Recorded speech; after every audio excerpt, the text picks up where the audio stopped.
Hello छात्रों, नमस्कार। आप सभी का माँ भारती एजुकेशन यूट्यूब चैनल पर।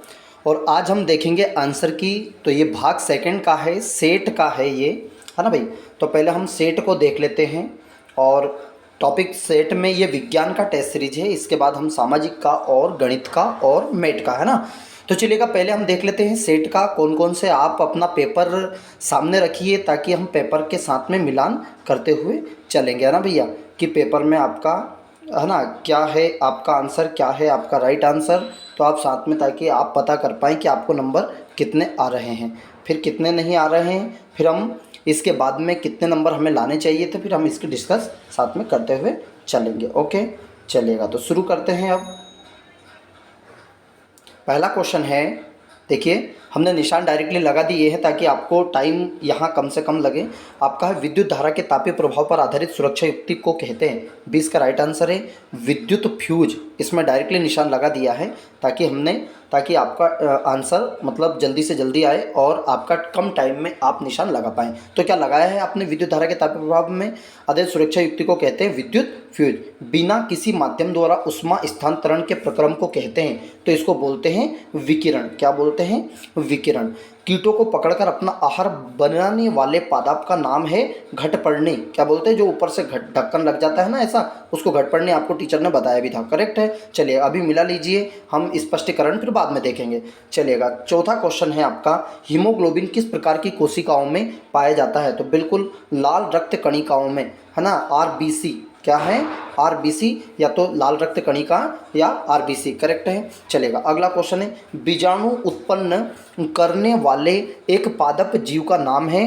तो ये है आपका डबल रोटी का फफूंद। डबल रोटी का फफूंद, ये है राइट आंसर। अगला क्वेश्चन है, जिसे पर्दे पर प्राप्त किया, देखिए कितना शानदार क्वेश्चन है, जिसे पर्दे पर प्राप्त ना किया जा सके वहाँ कहलाता है आभासी प्रतिबिंब। लेकिन यदि ना हट जाता, जिसे पर्दे पर प्राप्त किया जा सकता है, तो वो वास्तविक प्रतिबिंब हो जाता है। इसलिए एक बच्चे ने ये टिक लगाया है, राइट गलत निशान लगाया है। तो इसका आंसर क्या है भैया? आभासी प्रतिबिंब। क्या है इसका राइट आंसर? आभासी प्रतिबिंब। करेक्ट है। सातवां देखिएगा ध्यानपूर्वक, वहाँ क्षेत्र जिसमें जंतु अपने प्राकृतिक आवास में सुरक्षित रहते हैं कहलाता है अभयारण्य। क्या कहलाता है?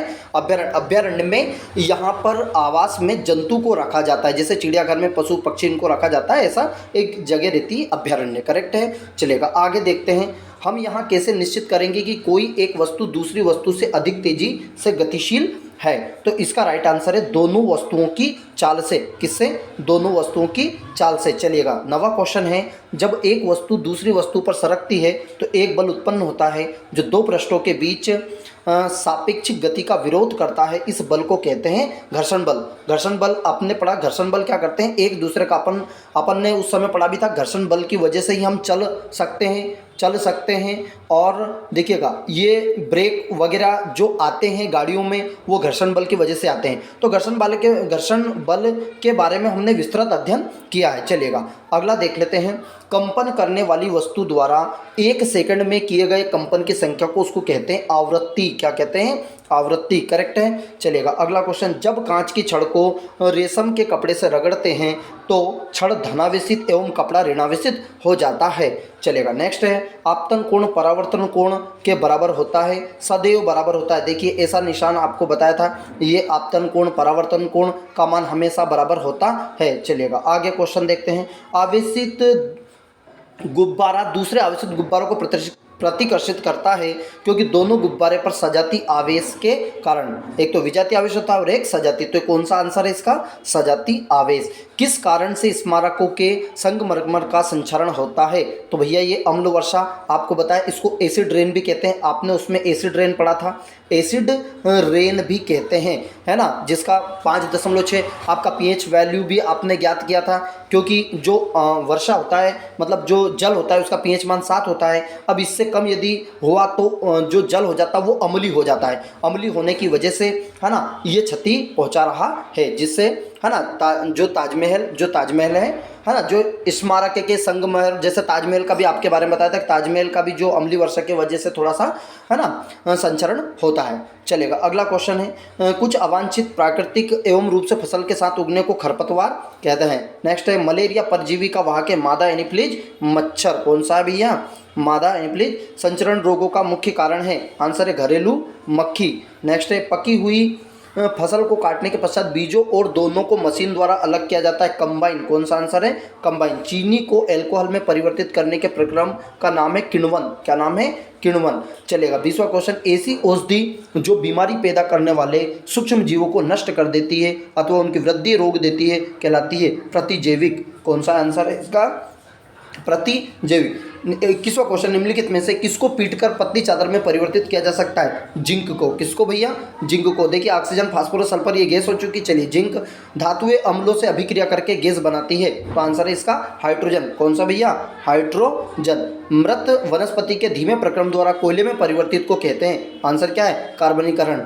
चलिए नेक्स्ट है ईंधन के ऊष्मीय मान को किस मात्रक द्वारा प्रदर्शित किया जाता है? तो आंसर क्या हो गया भैया इसका? Kilo joule. नेक्स्ट है कोयले के अपूर्ण दहन से मुख्यतः कौन सी विषैली गैस बनती है? Carbon monoxide. नेक्स्ट है मैग्नीशियम 2Mg और ऑक्सीजन O2 समीकरण को संतुलित करने का सही विकल्प है MgO।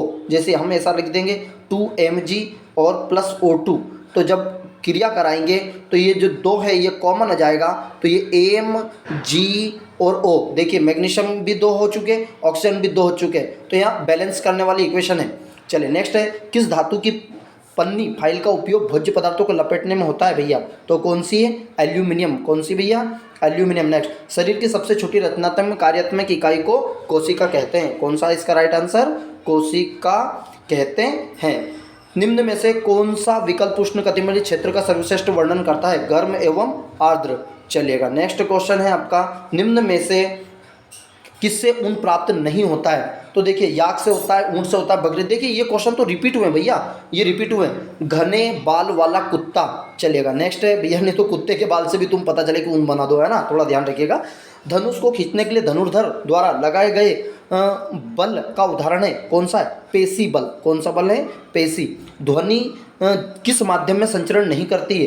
तो कौन सा? जल में करती है, हवा में करती है, लोहा। निर्वात। निर्वात का मतलब ये ऊपरी, यहाँ तो ध्वनि अपनी जो आवाज़ सुनाई देती है वो जल, हवा, लोहा सब में सुनाई देती है, लेकिन निर्वात में सुनाई बिल्कुल भी नहीं देती है। चले, किस ग्रह को सुबह का तारा और शाम का तारा? वेरी गुड, शुक्र, और इसको गर्म ग्रह भी बोला जाता है। चलिए नेक्स्ट है, निम्न में से कौन सा गैर जैव निम्न ही? तो आंसर है प्लास्टिक, और अग्निशामक में उपयोग की जाने वाली गैस है CO2। ये आपके 35 क्वेश्चन मिला के, और आप हमें कमेंट के माध्यम से बताएंगे, है ना, कि भैया कितना नंबर आपका बन रहा है, ताकि हम सिलेक्शन सुनिश्चित कर पाएँ कि कितने नंबर आने चाहिए थे। मैंने आपको टारगेट 20 का दिया था, देखें आपका कितना नंबर आ रहा है। देखिए जितना भी आए आप बताएं, क्योंकि आपको अगली आंसर शीट भी रिलीज़ कर दी जाएगी अभी जस्ट, है ना। अभी आपका साइंस का हुआ है, अभी सोशल साइंस का और मैथ्स का, मेट का, सभी का आपका पेपर रिलीज़ कर दिया जाएगा। तो चलिए, यदि चैनल पर नए हैं तो चैनल को सब्सक्राइब कर दीजिए, और अपने मित्र जिन्होंने